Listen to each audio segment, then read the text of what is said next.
what's called Academic Engagement Day. So we've got a 2-hour session now. First half hour I'll give you an introduction to things. Then we'll have a half hour with a bit of a panel with some of the staff and people over here. Then we've got an hour of just sorting out any details, but hopefully most of you'll use up the hour, and then you'll be ready to go. So, who are we, for a start? I should have worn my yellow sweater, and then I would have been more recognisable. I'm Ray Buntine. I've got a sort of a history in using data science for quite a while, so various places. The more interesting one, I was briefly a rocket scientist at NASA, and I've got some lovely photos of that, but I'm not going to waste time on that now. We've got Dr. Landu here, who's stand up, who's the Deputy Director. His expertise is in document analysis, which is one of our more advanced topics we do here. But most of you will encounter him next semester. For one of you, oh, you're not teaching that, are you? Next semester? Yeah. Possibly. Yeah. Where are we? This is our basic program. This is to get you going for the start of semester. We're right 1 week before O week. What you have to do this week is get your credits and exemptions sorted out. You should have been explained them briefly already. Next week is orientation, when you find about all of the amazing facilities and resources available to you here. So it's important to find out what you can do. First week of term, you need to know exactly what subjects you're taking, and you need to attend them all and get started. You miss a week, it can be tough catching up. These are the terms I'm not going to cover in this talk. This is a talk about academic content. But you need to know these things. They're all vitally important. So if you haven't picked them up already, make sure you find out. Special consideration. If you're sick and you have to miss an exam.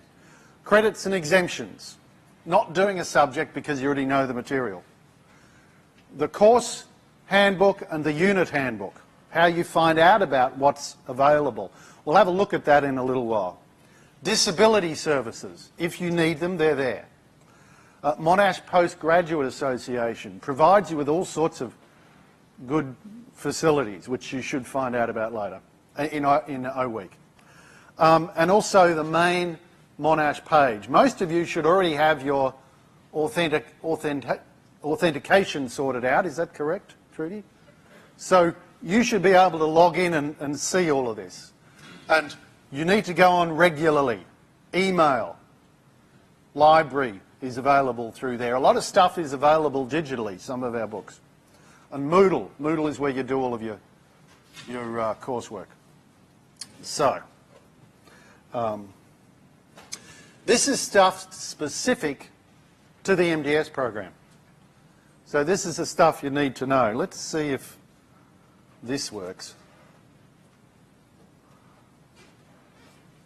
All right. This, you should click on this, go and have a look. I typed, it's a nice short URL, so you can look at it, but this really tells you everything to get started. So there's the digital copy of the FAQ. We have a Moodle page, a Moodle that you can enroll in, and then you can get general news and announcements. So you should enroll in this. There's a general Google Drive. Let's go to that. In here I've dumped various things. There's some good lectures by general lectures about data science you may want to watch. Yes. Where did you get the link from? Is it in one of these? So the link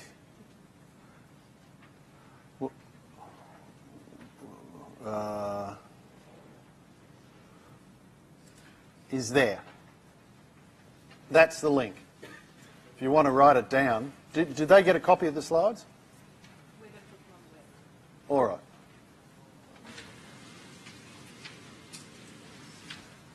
All you need to know are these 6 letters here. OX1 4VR, and you got it.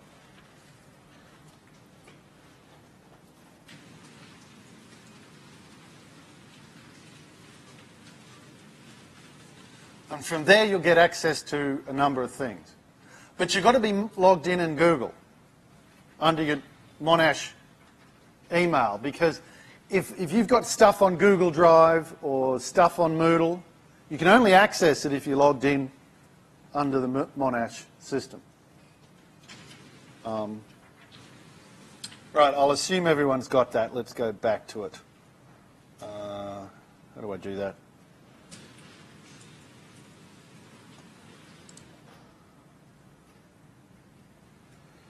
Actually, I've got some notes on writing, and this is very general. I've been collecting stuff about data science for a while, in a general sense. The Art of Data Science, that's a pretty good book, actually. All right, back to our main... Oh, and this, enrolment and orientation, all the documents we've used, the slides, the FAQ, they're all here. Okay, back to this.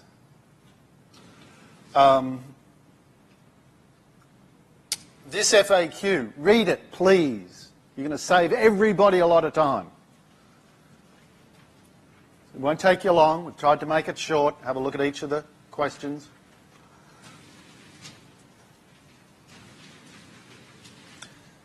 And if you want to save yourself a bit of money, here's how you do it. Make sure you know what a special consideration is, so you don't fail because you don't need to. Every year, several people are going to have serious accidents. Someone will get kicked out of their home. Someone may have a baby. We have all sorts of things going on. There's quite a few of you. And for that, you need special consideration, so you can defer your exam, submit stuff late. Find out. Credits and exemptions. Maybe you've got a great math degree already. You don't need to be doing MAT 9004, our mathematics subject. You need to get a credit or exemption for it. So you need to find out about these. And do it before the semester starts. The other thing is, keep up with your work. All right?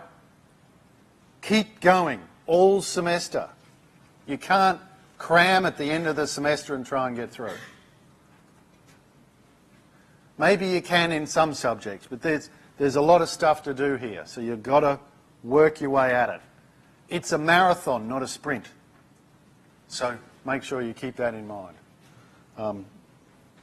Okay, so now we'll go into the details of the course. This is a general flow chart. There's 2 parts, part A, 3 parts, part A, part B, which are broken into 2, and part C. Generally, you'll do each of these in sequence, but you don't have to. You may shuffle the order a bit. The only thing is, part C will always be at the end. And you should try and you've got to do your foundation units first. It's just that a lot of you won't have to do all 4 foundation units. You'll have some already. So you can sneak a bit of part B into this semester. This is where you find out all the details. Remember these, once you get onto Moodle, onto that Google Drive, you can get these slides, you can find out where these are. But I'll tell you now, I don't remember these URLs. I just type in Monash C6004 or Monash FIT 5145. I know the unit code, I know the course code, I put it in with Monash, first entry is the one I want. So I don't have to remember any of these long URLs.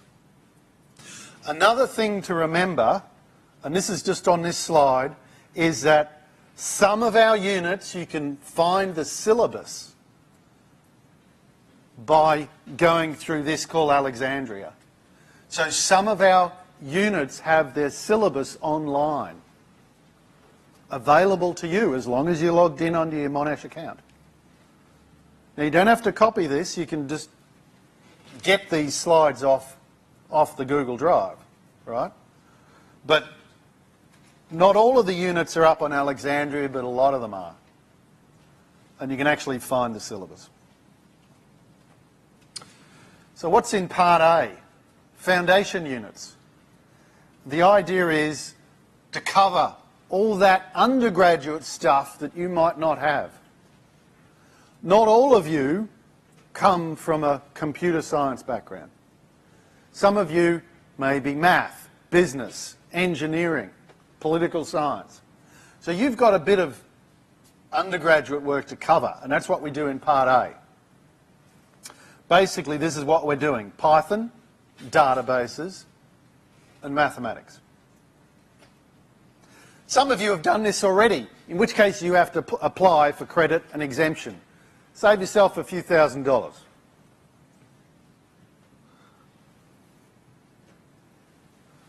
Some of these units are hard for people who haven't experienced it before. So I had just had a meeting this morning with a guy who had a fabulous math degree, and he was struggling with programming, and he'd failed the programming unit. So you can be pretty good technically, but maybe the math is hard for you, maybe the programming is hard for you. So if you're coming in new, you'll be working hard on this in your first semester. Programming is a whole mindset. You've got to learn the mindset. Once you can do that, it'll be okay. But you've got to learn the mindset. Some of the units are more or less challenging. So this one can be difficult because there's a bit of programming in it. So if your programming isn't there, you'll be struggling with it. Some of you have really good programming. You just don't have Python. So for you, the Python course is going to be quite easy because all you'll be learning about is the libraries and the change of syntax. But for those of you who don't have that programming, you're starting afresh. This is going to be a tough semester for you. If you fail a unit, we do have some units on in the summer, so you can catch up and not have to do a third year. In the foundation units, there's one option. You can do one of these. The fourth unit is one of these: Introduction to Business Information Systems, or Computer Architectures and Operating Systems. They're quite different. So which should you do? Well, you'll have to figure out now and enroll in one. If you've got a computer science degree or an information systems degree, or you've been working in industry for a couple of years, you may know some of this stuff, right? But the idea of this one, it tells you about business information systems. If you want to work more on the business side, and a lot of the big consulting firms, that's mainly what they do, working on the business side, you should be picking this stuff up. However, if you think your forte is more in the programming side, you may not know programming yet, but you may be really good at the math, the analysis, and so you want to pick up the programming. Well, but then you should do this side. What this basically is, it's a look at the Linux, Unix operating system. Why is that? Well, all big data processing happens on a Linux or a Unix computer of some kind. Even Microsoft does most of their big data processing on a Linux or Unix computer. So that's what this one is for.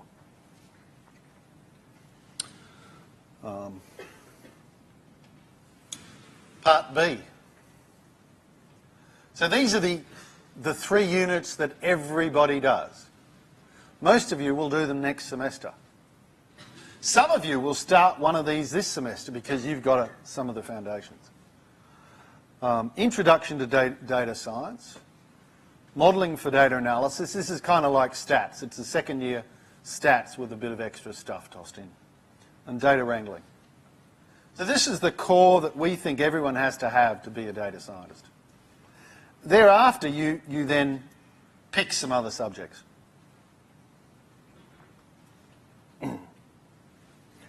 We've got what we call streams. There's one that's more, yes? No. You can read about, these are described more in the FAQ. One we call the data science stream, which is a bit more general. One is the advanced data analytics stream, which is more of the machine learning data analysis part to it. Now, there are people, now which one you do, you may not decide until third semester which one you want to do. In fact, for most of you, you don't need to decide until third semester. So it's no big deal now. You've got to have done FIT 5197 before you get to make up your mind. So there's no choice now. But I will say that people getting data science jobs with either one. So there's not a major distinction. One is more on the analysis side, one covers more general topics. In Part C, well, there's a number of electives you can do, and then in Part C you have to pick between the research track and the industry track. Just to comment though, there's this one unit, 5197, which is a core elective. There it is, 5197. It's an important prerequisite. Get it done as soon as you can. Try not to fail it. So that's the one unit that's in the middle of everything. So you've got to get it done, and you've got to get it done as soon as possible. We do have different areas where you might like to specialise in, and you can choose. A bit more on machine learning, a bit more on data management, a bit more on big data. Big data processing, there's all sorts of tricks there. Hadoop, Spark, and applied data science. You don't need to know, yeah. Sorry, just to check the two, you can choose out the business information systems or the computer architecture one. Is the computer architecture one the actual prerequisite to do big database units?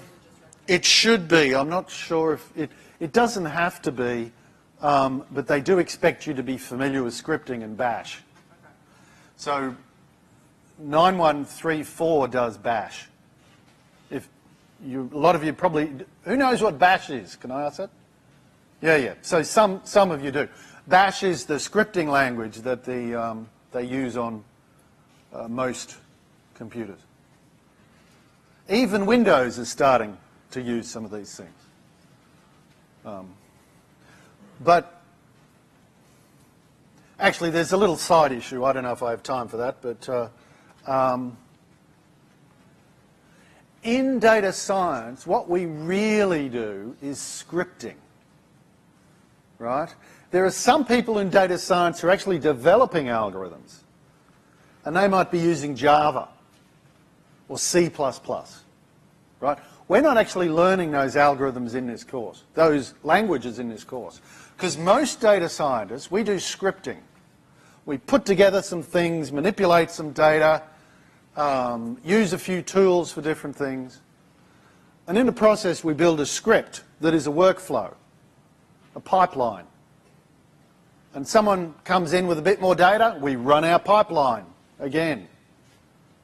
And so we're doing a lot of scripting, and that's what we're trying to teach you.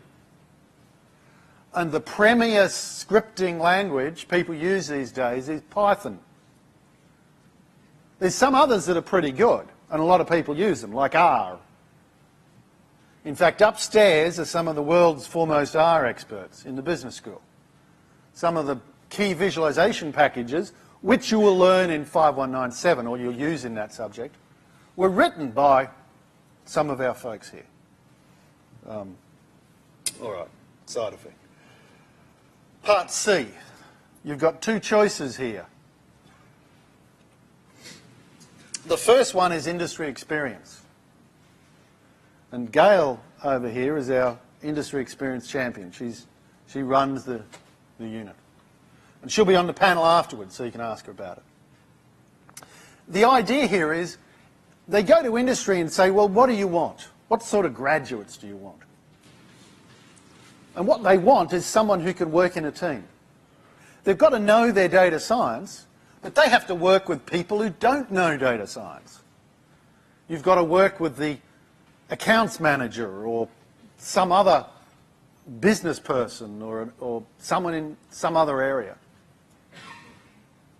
And so you need to be able to work with others. And so that's what this unit is about. It's called soft skills.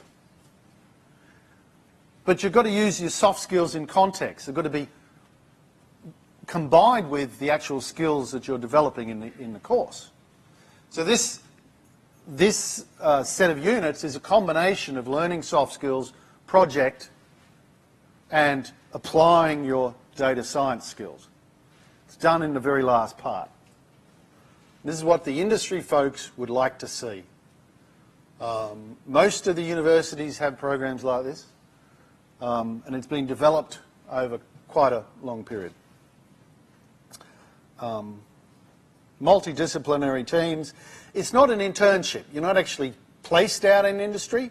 You're working in teams here and you have an industry mentor. So soft skills. This is critical. You can ask anyone in the field. It's one of the key things they want you to learn. Reports, communication, teamwork. It's the only place really where we do it in any significant way, but it's essential.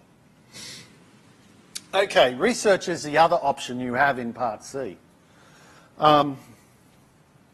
Research, you've got to get at least a 75% average, usually in your second semester. You can look at the details elsewhere. But so it's also spread over a full year rather than the last 6 months.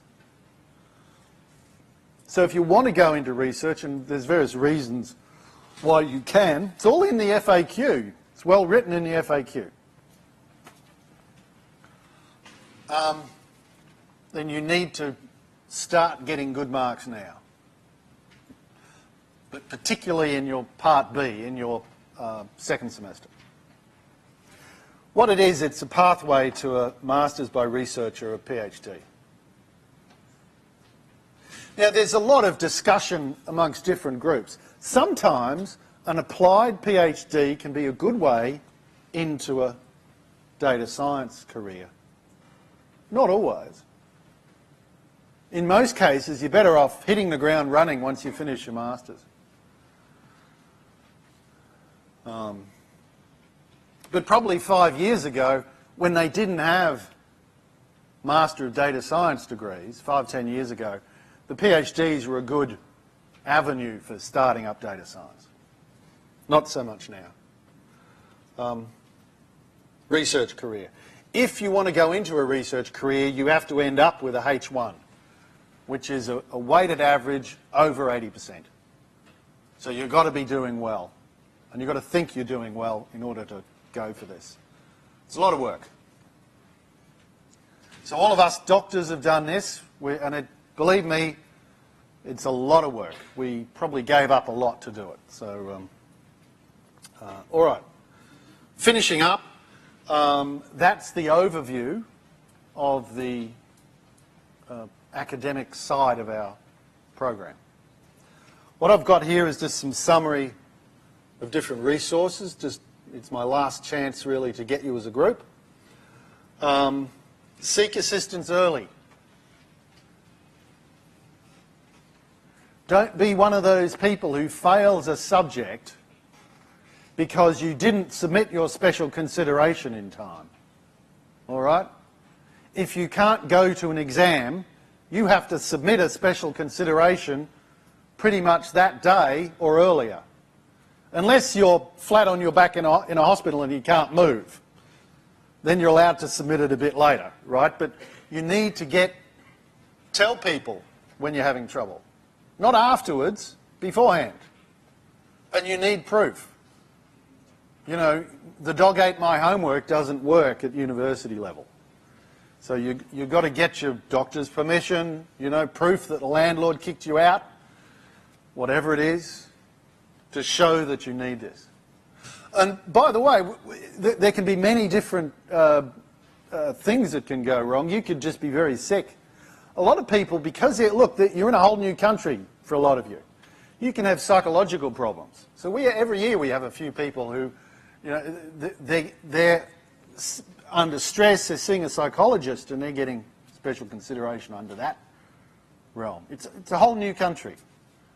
So there's extra stresses for some of you. But seek assistance early. Actually, Monash, for instance, there are conversational English programs. You just meet at lunch and you practice your English. Probably a good thing to do if it's not too good. Disability services. We've got good disability services here. If that applies to you, find out and make sure you get some help.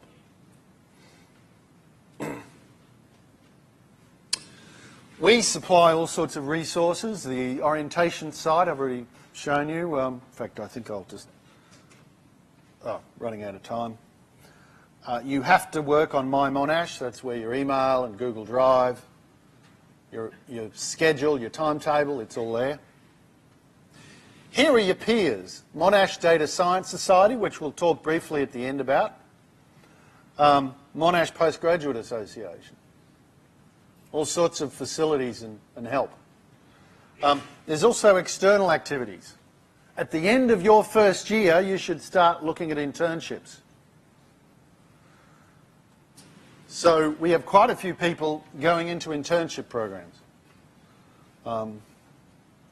Data Science Melbourne. It's one of the world's biggest data science groups. And I think it's Australia's biggest. Australia's biggest meetup group. They have a really excellent program. They have a datathon every year. In fact, we expect them to have a student datathon next semester. That'll be announced tomorrow. So there's all sorts of good stuff there. Lifestyle. Health. Okay, make the most of lectures. Go to lectures, believe me. Use that time wisely. There's a whole mental thing, right? Sure, you can replay the lecture, but it's not the same as being there and forced to listen. Concentrate. Work the full 12 weeks. Seriously. It's not an easy degree. Get help from your peers. Health.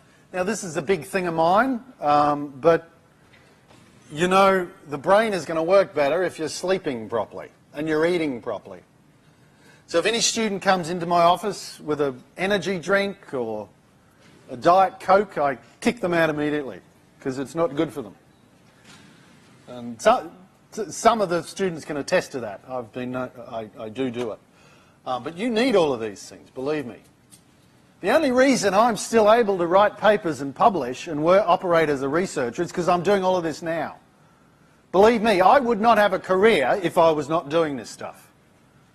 You're a knowledge worker now, right? You're supposed to be using your head, so you've got to look after it. You can't be getting drunk on the weekends. Maybe do that at the end of semester. Learning by doing. This is really, really important. All we're going to do is get you started. Right? Programming, data science, it's a whole mindset. You've got to get into that. You've got to be doing stuff outside. Do datathons. Join the Monash Data Science Society. Get into their activities. You'll learn some good stuff. That's how you progress. That's how you accelerate your career. Believe me. You need to do stuff to actually learn. Okay, and now we've got Pragi will just say a few quick words about the society. Thanks, Ray. Hi everyone, I'm the current secretary for the Monash Data Science Society. So we're a student-run group. We're affiliated with Monster at the moment. As you can see, we have a calendar at the moment. So we have O Week coming up where we'll be having a stall. We'll be having membership drive during that time as well. So sign up, join our members. We'll be hosting a few seminar series. As you can see, we have a Deloitte seminar. Deloitte is our platinum sponsor. So they've come on board and they'll be our major sponsor for this year. We have a few other sponsors in the work as well. We'll be hopefully coordinating with the Melbourne Datathon as well this semester, looking to get involved with that. And we're highly encouraging Monash MDS students, even first semesters like yourselves, to get involved because we'll be running tutorial sessions outside of that. We'll be running Kaggle competitions as well. End of week 12, end of semester drinks, just to highlight your first semester and everything. So yeah, we had our first student run Datathon last year in Australia. That was done by us. We had NAB, Servian, and a few other companies sponsor that. A few of the competitors went out with internships. I think one of them has been employed on a part-time basis as well. So that's from my end. Thank you. In fact, just to highlight that, and this is finishing, here, this is Geno, I don't know if I'm pronouncing it right. He gave one of the tutorials at this Datathon last year. These are really good slides. The reason you go to a Datathon initially is to find out what you don't know. Oh my God, I should have learned this. Oh my God, I should have learned that. The next time you go, you might have a chance of doing stuff. But just go along and you'll discover all sorts of good things. The Melbourne one is really good. But as I say, next semester they'll be running a student one. And RMIT, I think La Trobe, we're pooling together with the Melbourne Data Science meetup group to run a student datathon. So, okay, thank you. Now it's time for the next session. We're having a panel, and I'm only 4 minutes over.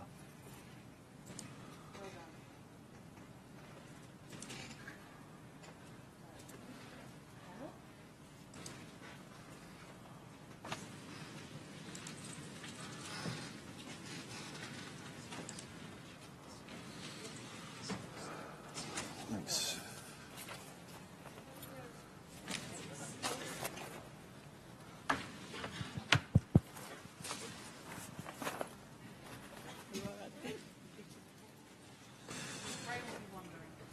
Oh, yeah, so shall I, how about I kick some questions going? We've got a...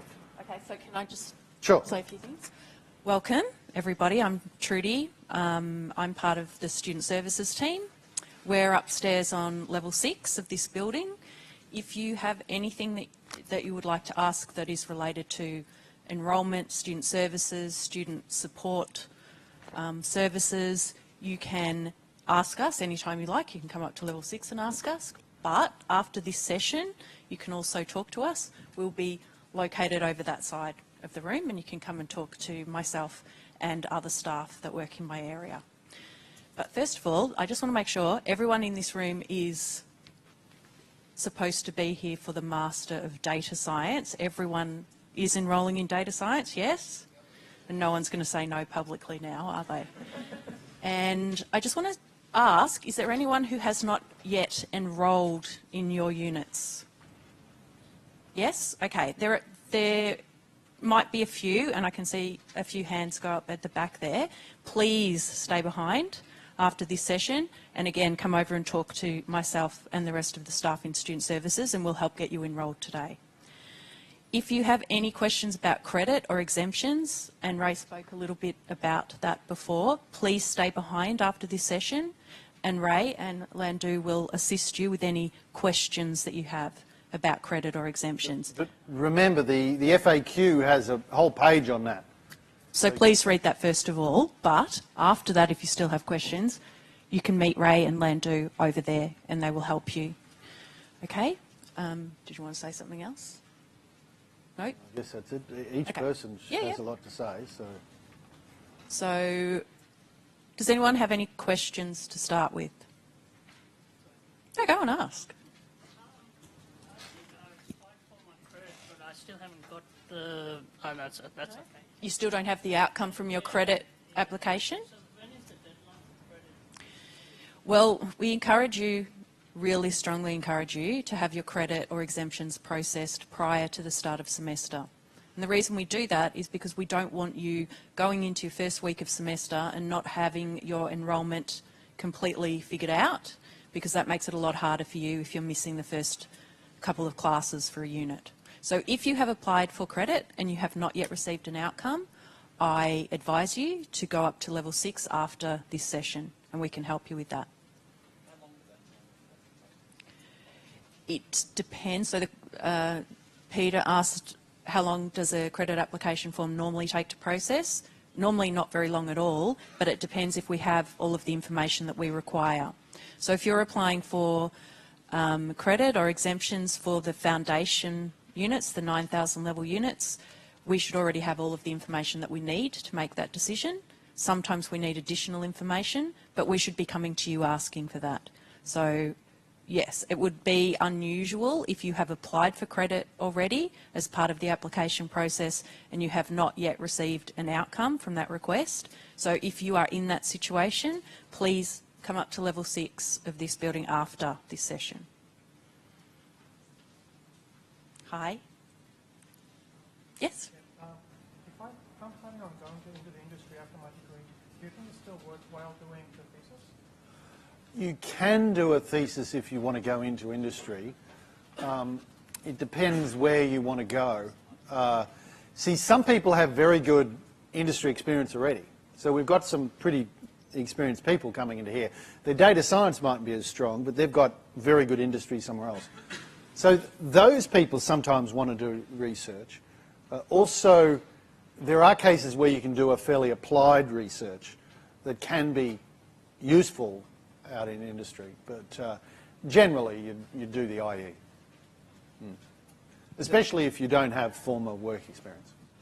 I'm Pod, and we're a pair, and we talk about industry experience, but I'm going to confuse Gail because I'm not going to talk about industry experience at all.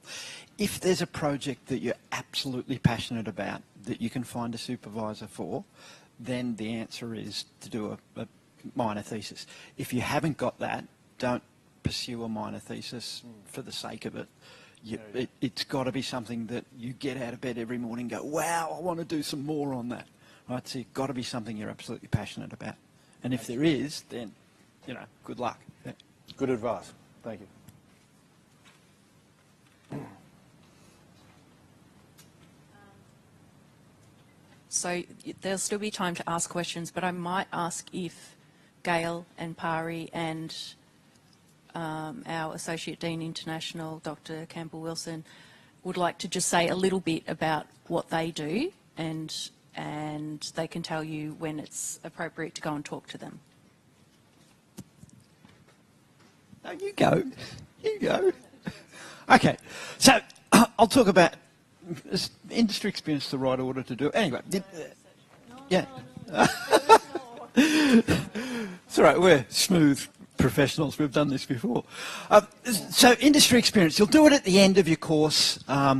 You do, the industry experience unit is a 12-point unit, so it's a double unit. In practical terms, that means you meet a normal unit probably has some classes and a lecture. We have a studio and a lecture, and you do that twice a week.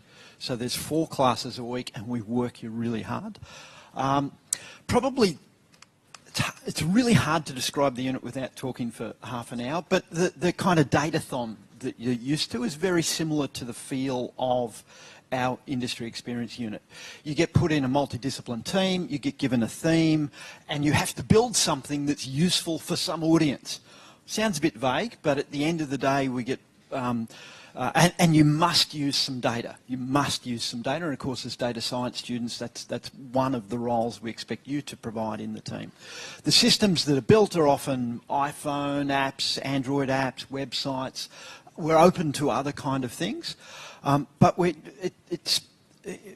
industry experience, often people think, oh, it's going out and doing work. We assume you can do that. We assume if there's a boss telling you what to do, you can do it.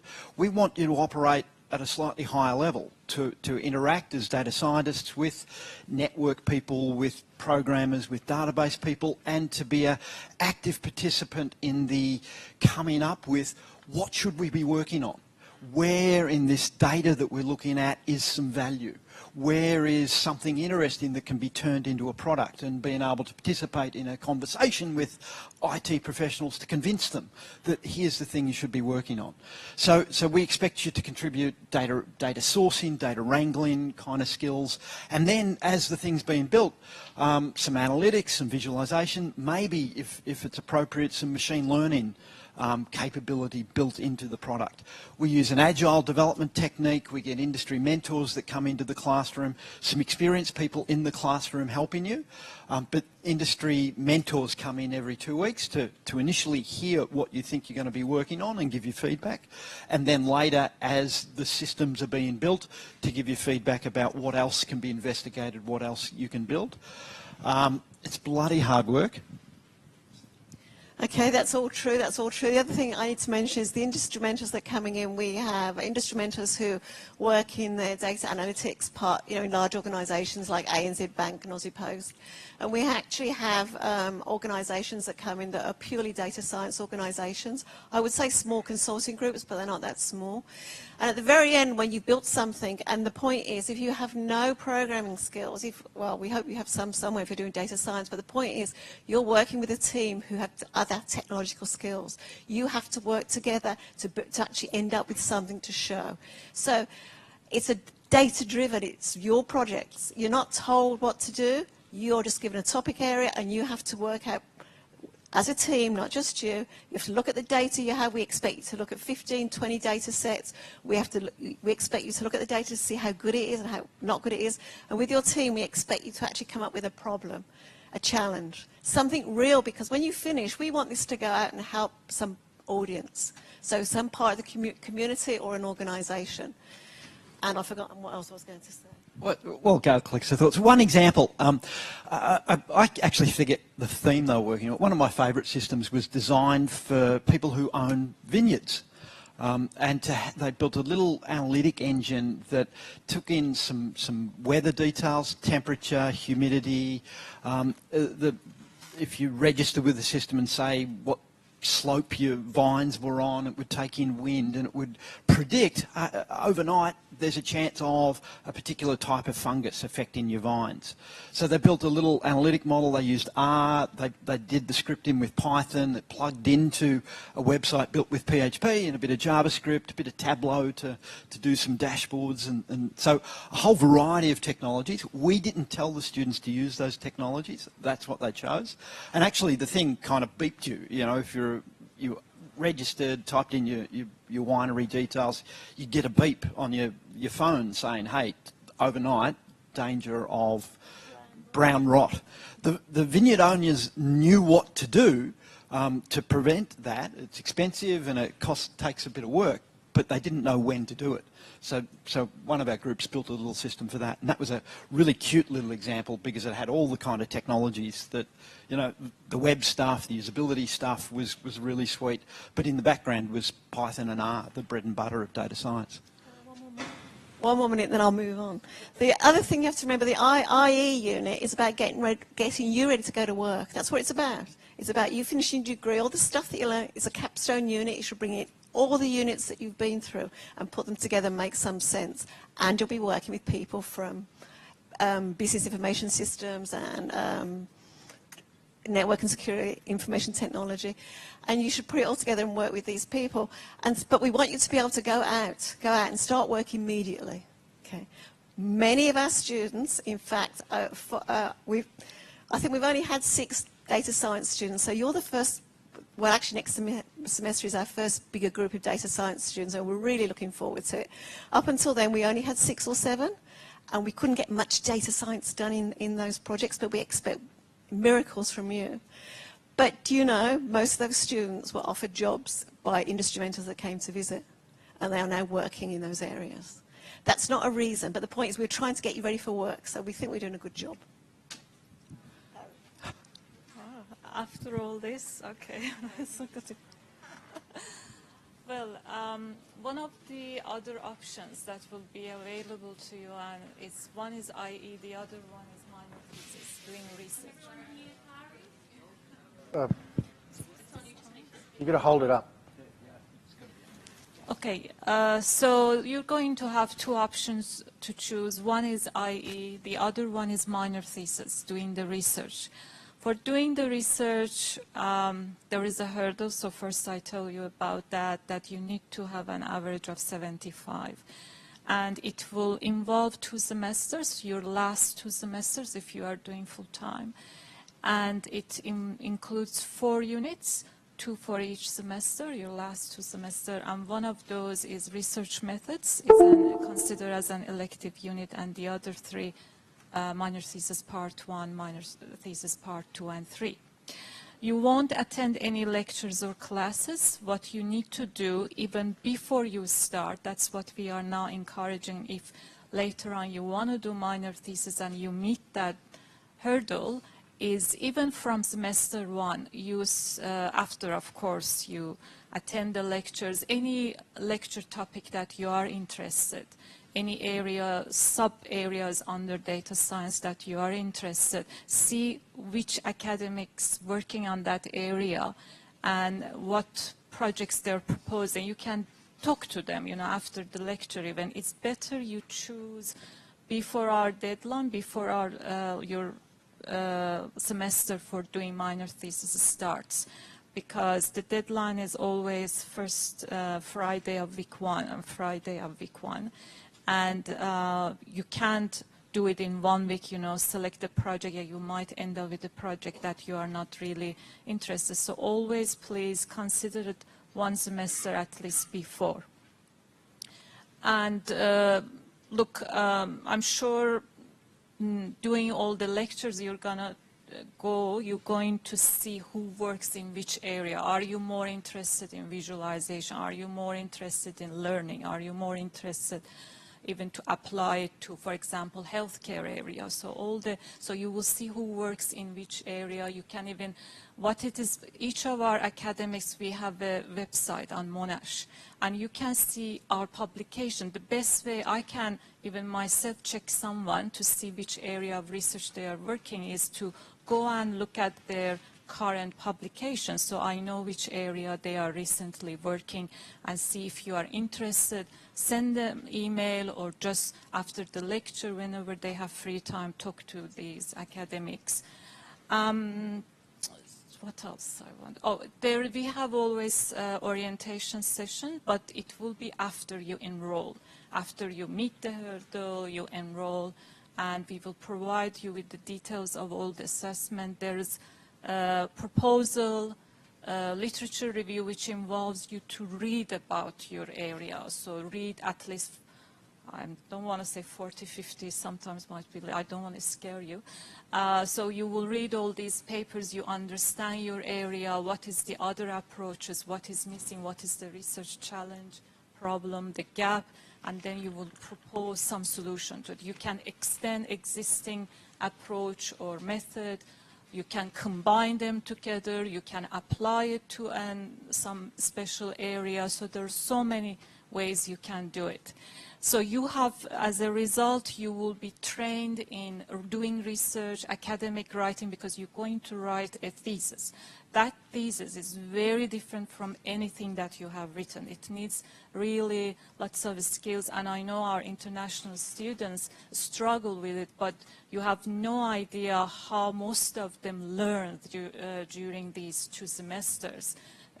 I had myself a student that first draft of proposal, every sentence I corrected, and by the end, when they were submitting, I was so proud seeing how much they have improved in writing. It depends where you want to go. So if you want to take a path to PhD, if you want to become an academic, or if you want to go to industry and focus on research part of it, this is where you need to go. That's the option you need to choose, but you need to work harder to meet that 75% hurdle as well. and as a requirement, you need to have a project and a supervisor by that deadline. If you don't, you have to go back to IE. Without a project, we don't provide you, I don't give you a project. You need to go talk to academics and select a project and get their agreement that they are happy to supervise you. So just an example on looking someone up. Type in the name, type in Monash. Monash has these research pages. There we have the professor. Biography, you can see what he's interested in. This is somewhere there's publications. There's some of his publications in there. The other thing you can do is look them up in Google Scholar. Most of us have a Google Scholar profile. But so Monash does a pretty good job of summarising all of the stuff we do. You just look it up that way. Okay. Working, good. Okay, my name's Campbell. So my role in the faculty is Associate Dean International. What that means is that anything that has to do with international I get involved with, it seems. That's my job description. But the reason I'm here today is that a number of you are international students, and I'm going to ask you to put your hand up if you're an international student so everyone can see who is an international student. Okay. This is a great opportunity for everybody. And the reason I say that is because you're from a variety, first of all, of academic backgrounds in the Master of Data Science. As Ray would have told you, you don't have to be entering this degree with a computer science degree. You could be coming from business, from arts, range of backgrounds. Also, obviously, a huge range of cultural and national backgrounds in the room. This is a huge opportunity. So Ray just actually had up before a slide from an academic that showed publications. And I don't know if you also saw that Monash on their homepages has a bit of a map for each academic. It's probably worth... Jeff Webb, yes. So, which shows their international network. And the reason I say that is because as academics we naturally work internationally with collaborators. That's just how we work. We publish in international conferences, we travel, we spend sabbatical time overseas. That's the way of the world. That's how research and academia works. So there's one of our academics and his international collaboration map, and you can see it's all over the world. The great opportunity for you guys is you don't need to travel to collaborate internationally. Okay, so in the groups that you'll be working with, in particular in IE, you'll be naturally collaborating with people from all over the world. And I would just encourage you to make use of that opportunity. There's so much more you can learn beyond the core data science skills in the course just by interacting with people from different backgrounds. So a huge opportunity. I'm very happy to take any questions that anyone has about international matters or international student experience, not just from international students, from everybody about Monash's international activities. And I just join with the rest of the panel, I think, in welcoming your questions and welcoming you to the Master of Data Science.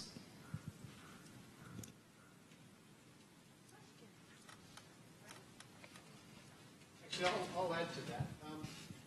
Try and get some friends who aren't from your local town.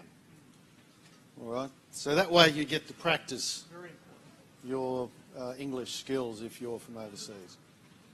So we do have some students who cluster with their own nationality. At the end of the program, their English hasn't improved as much as it should. So, yeah. Hi, are there any student exchange programs for Master of Data Science coursework?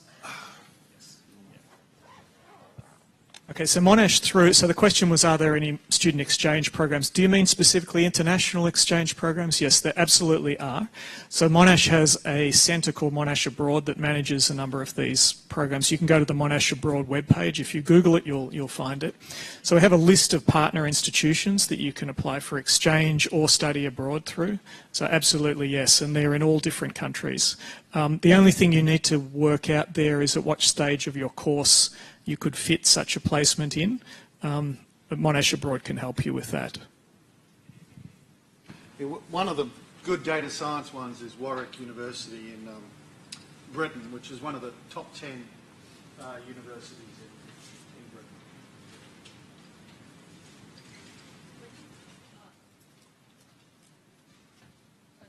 Got something for the IE department.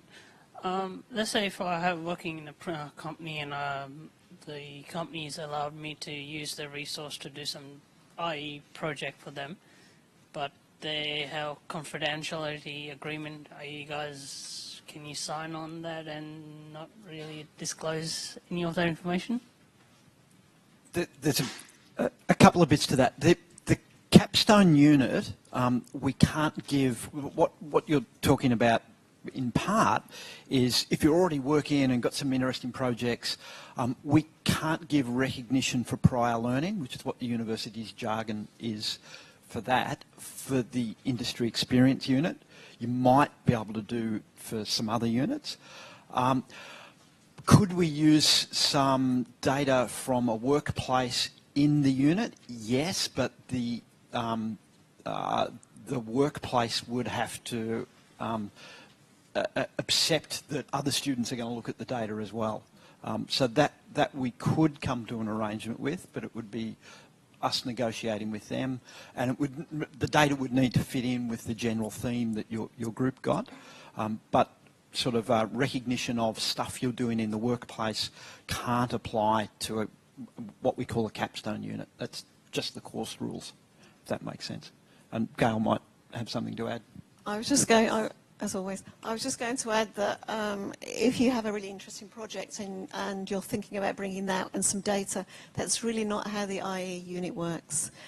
The project that you create, that you work on, will be a project that you and the rest of your team will decide. It'll be something completely new, something completely innovative, never seen before. This is what we expect. And the data, then you'll have to look at lots and lots of different data and try and find data to fit that kind of area or lead you.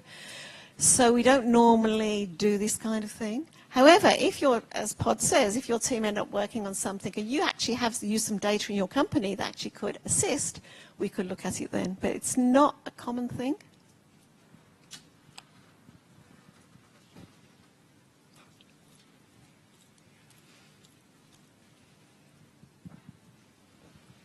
Good afternoon. Actually, I just wanted to ask the data that we'll be working with throughout our tenure. So will that be a well-curated data set that we'd be encountering, or would it be like real messy data from the real world? Okay. Right. Because, yeah. Up to you. You go. Okay, it could be really, really, really messy. It might be unusable, and you might have to adjust your project accordingly. We think this is a bit, this lacks a bit of courage personally, and we think you could try a bit harder.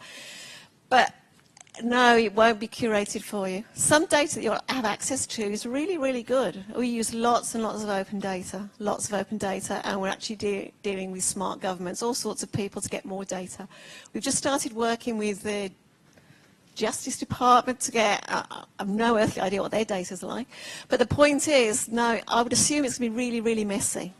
And if you're really, really good, you might be able to do something with it. And if not, you might just have to move it to one side and find something else.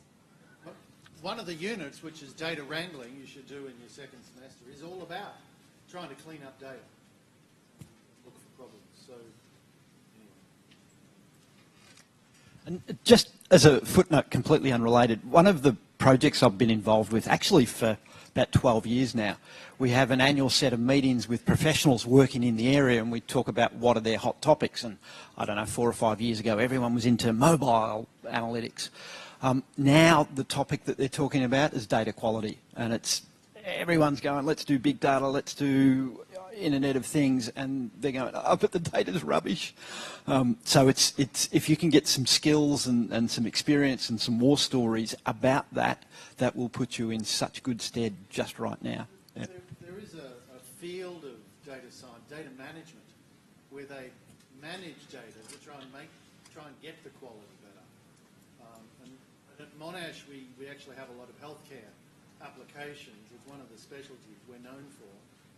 And their data quality is a real problem for all sorts of reasons. Because different parts of the hospital have different reasons for typing typing in a field. And, you know, the field doesn't have to be correct. If it functions for this secretary, it's good enough. So there's real issues always.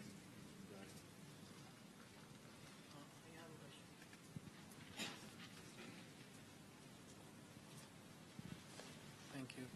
So while going through the courses, I realized that, of course, we have a lot of machine learning, but my question was that, are we going to touch into artificial intelligence also, or just going to skim through it, or enter really deep into it?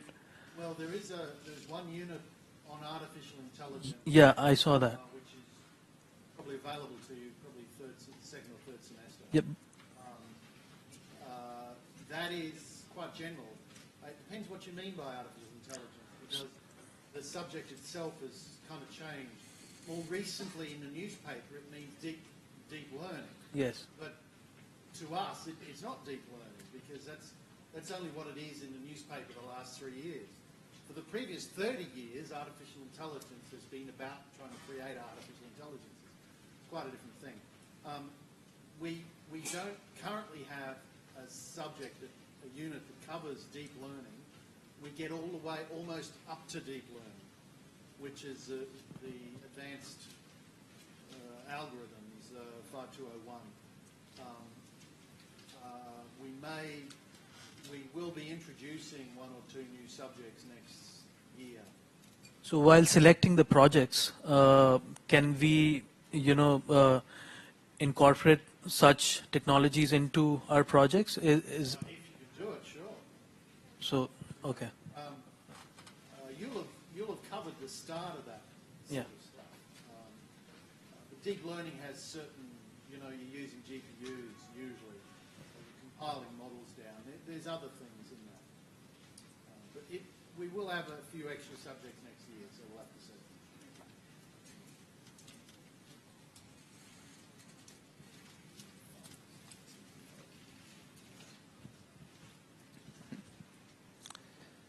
Hi, I read computer science engineering in my bachelor's, but I don't have too much of a grasp on the programming anymore because I did completely different in my job. So I'm planning to become well-versed with Python. Want to understand if you have any suggestions as to what I can do to make myself really good with Python. So there's a lot of material on the web for that. Actually, one thing, if you look at the orientation site, Monash has access to something called lynda.com. You'll have to go through to it. It's in the library, LYNDA. And they have training courses, and they've got quite a few on Python. They're all introductory. It's the kind of thing you can start doing now before you actually start the unit. But Python is really, it's the biggest language in data science now. It's the dominant one. There's many good learning things on the web for it. But at some stage, you just have to be writing stuff yourself. So, to get better, you've got to have a little project you're doing in the summer or something. Maybe it's a visualization. Or you try one of the data things. But as I say, only way, you've got to learn by doing. You've got to do it yourself. So can I just ask, are you going to enrol in the Python unit? You're still planning on doing that? Yes, I'll meet you later on about enrollment. Okay. Yeah, thanks. And the other thing I was going to say is when Ray is referring to the orientation website, Ray is referring to the Master of Data Science orientation website. The reason I'm saying that is because Monash University runs orientation, which I'll talk about a little in a moment. That will happen all next week, not to be confused with Ray's Master of Data Science orientation Moodle web page. I'll try and bring it up. And if you've done some programming before, even if it's been a while ago, it really is a mindset. So it'll be like riding a bike. You'll get back on it. The syntax will be different. Ray was exactly right. Python, it's learning the syntax, learning what libraries are there, and then it's just coding. It's just thinking through the algorithms in a systematic way, and you'll pick it up again straight away. But yeah, Monash's Linda account is fabulous, but Udemy, Code Academy, Khan Academy, just fabulous. There's lots of stuff for Python out there. Here's the Moodle orientation site for the Master of Data Science. There's a general news and announcements. I'll occasionally put something on there. Under library, let me see. Student resources. Lynda.com. These are instructions, but Monash has a general account with these folks. So you get your Monash account linked to the Moodle, to the Lynda account, and then you're good to go. They cover really good subjects: databases, R, Python. Very handy. And it's pretty good quality too.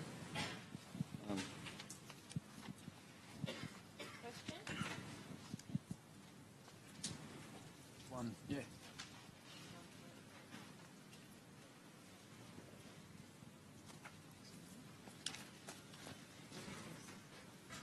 Hi, my name is Suyash. I wanted to know the pattern of examination at Monash at the end of semester. Sorry, when you say the pattern of examination? What kind of examination is conducted? Is it theory-based or multiple choice or practical? Well, there's a mixture. I will let maybe Ray, because you're covering. So some units are completely in-semester based, where you're submitting assignments or something or other. Most of them, though, have 40%, 50%, 60% exams. Those exams are usually 2 hours. It'll usually be a mix, some short answer, some multiple choice. But this isn't law. You won't be writing a 2,000-word essay in 20 minutes. Lawyers may do that, but we don't. So if you want to find out for the individual units that you're enrolling in, what assessment will be conducted for each unit, you can look in the handbook entry, and that will contain the basic information. For more detailed information about how the assessment is broken down for each unit, you need to go to the unit guide.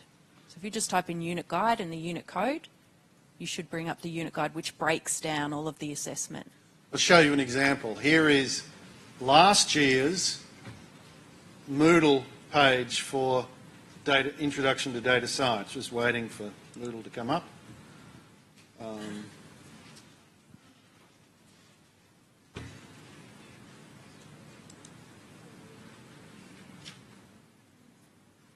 Nothing's going on. Sorry. Yeah, well, while that's going, I'll chat for a moment. Look, and in terms of exam logistics, about halfway through the semester, the exam timetable gets settled, and you log into the Monash portal, the my.monash, and you'll see your exam timetable. So you'll know very early on what exams you've got, when they are, and that helps you schedule your study around, you know, what you're doing.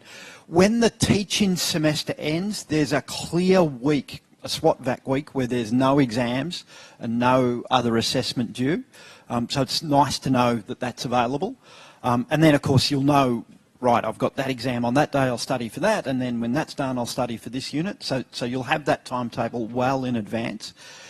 Every unit will make available past exam papers, and that's what Ray's trying to click to show now. You'll find this in every unit, unless it's a brand new unit, and then the lecturer will provide sample exams, and so you won't walk into an exam and be shocked by the style of questions or the structure of the paper. You will know that well in advance. Here's the Moodle entry for Introduction to Data Science. Each week there'll be material added. Here's the unit guide, which means I type in Monash, FIT 5145, do a search, top entry. I got the handbook. Here's the handbook entry, online. It's in Caulfield. It taught both semesters plus over the summer. Here are the unit guides over here. I'm the chief examiner, so that's mean that I'm running it. We go down to unit guide, we can bring up the unit guide. And it's the unit guide that gives you an idea of what's in the unit. More than the handbook. All the handbook has in is a description this big, right? 20 lines. But the handbook has everything else. See if I can... Prereqs, learning outcomes, teaching approach, assessment summary. So there's various things you've got to hand in, a 50% exam. The unit schedule, this tells you what you're doing week by week and what assessment is due. A brief description of the assessment tasks. Not enough for you to do it, because to do it you're going to need 2-page description of the task, but this is just to give you an idea of what there is. So you can get quite a lot out of these, out of the unit guides to tell you what's involved. But down here it'll tell you the exam. 50% exam, 2 hours writing time, closed book, no devices. So in every unit you'll find these unit guides. Thank you so much. What is a policy on attendance? So, Please come. That's a policy. I think we should take his photo.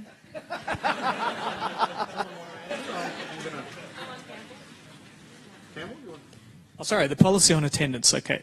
There are some units that have a small amount of marks allocated, I believe, still for what we call unit participation, which means contribution to classroom discussion, etc. And obviously you have to be there to contribute. Otherwise, other than that, we don't take attendance in lectures. Would be a long roll call if we were doing that. Laboratory classes, again, we don't take attendance. We encourage all we can, and Ray has said it, we've all said it, you need to attend your classes.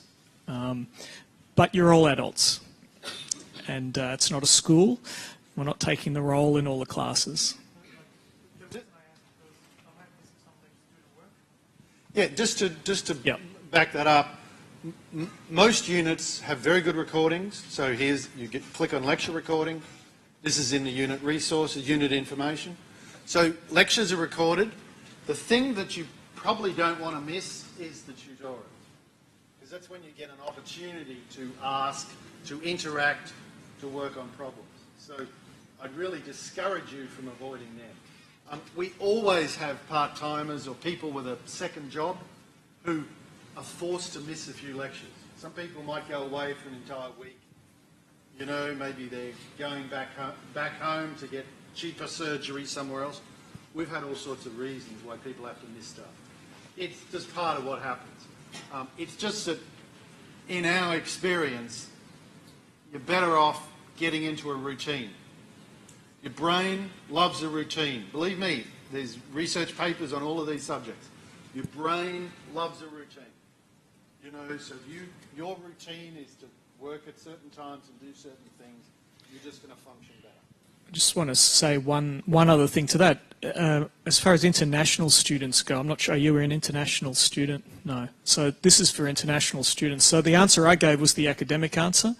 The Department of Immigration might have a different answer as to whether you should attend classes if you're on a student visa, and I think the answer is you have to. Trudy can help with that, but there are certain requirements on student visas for international students about attendance.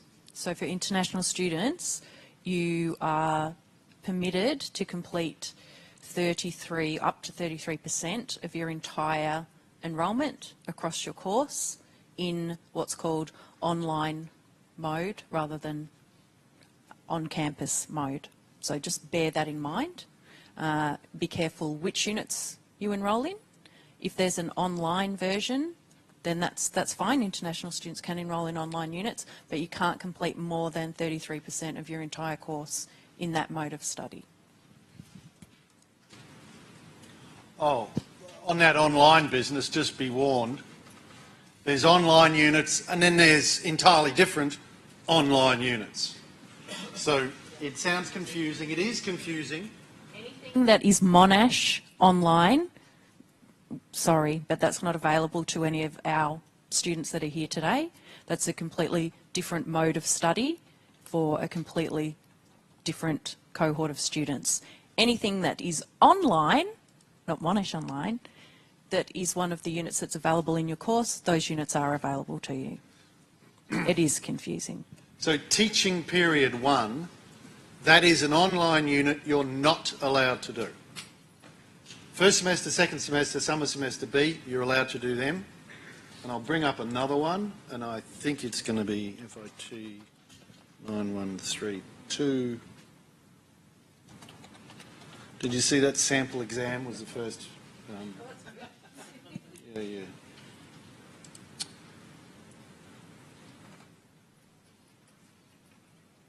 Oh, I thought this had an online version.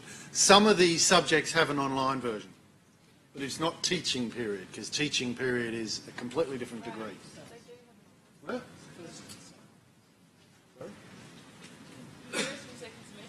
Oh. Oh, there it is. All right. Yeah. See that? Online and evening. Yeah. I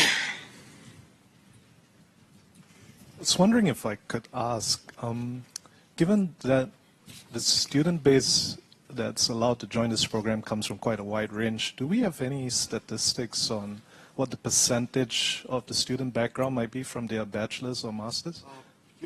You're not the... yeah, we've had that question before. I wish we updated it. I wasn't going to... I was asked that a few days ago by someone for something, but we'll have to get that. Actually, that's a very good question. So Frequently asked question, being noted down right now.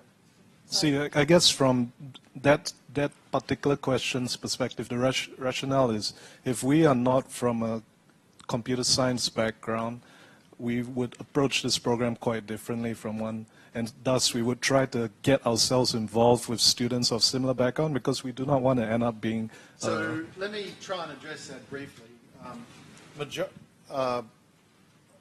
I don't know, half, some reasonable amount, have a computer science background. So they'll have done programming, but they won't know Python. Some of them will know Python, a lot of them won't. Then we've got STEM people. So engineers, physicists, some people who do business on the statistics side. They'll have the math, but they won't have real programming usually. They might have done MATLAB or R, but they won't have proper programming, so they'll have that to learn. We then have some people who've come from outside. It might have been biochemistry, political science. You get quite a variation. Marketing. They're all a good match, but your first semester is going to be tough. It'll probably be your toughest. Get over that, and the rest won't be too challenging. It'll be challenging, but, you know, if you don't have the combination of programming and math, you'll be working hard. Do you have any tips on how we might find the other people from that kind of background? That's a good question. I can't help you there. Because I've done another IT program at one of the universities here, and one of the big problems was the IT students don't want to get pulled down by the non-IT students. So we'll be blunt, right? Yeah. So the non-IT students would frequently like to find out who those other non-IT students are, so we all start from the same spot. And as a result, we study together. For the Monash Data Science Society, actually. Well, if anybody here is from a non-IT background, come look for me.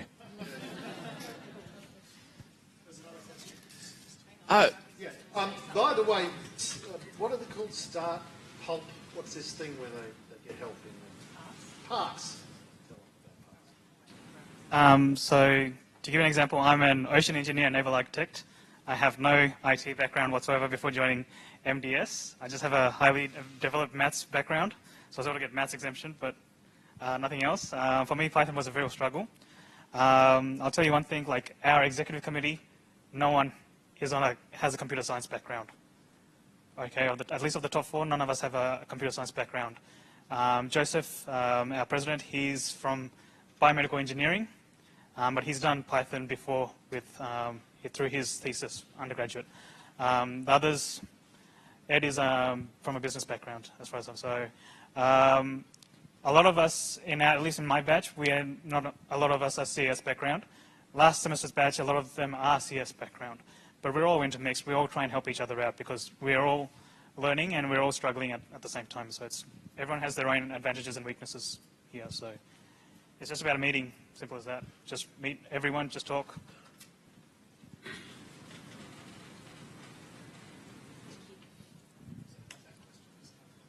This question still. So, Pragi, though, if students were interested in coming to a Master of Data Science Society and hooking up with certain groups, you could facilitate that as part of the society? We could facilitate that. I mean, we're all intermixed anyway. Yep. Yeah, we can facilitate that. Mm-hmm. But the idea, as Pragi is, sorry, yeah. Engineering, deep math background, etc., etc. Some guys and girls here are going to be from completely simple math foundations, simple programming foundations.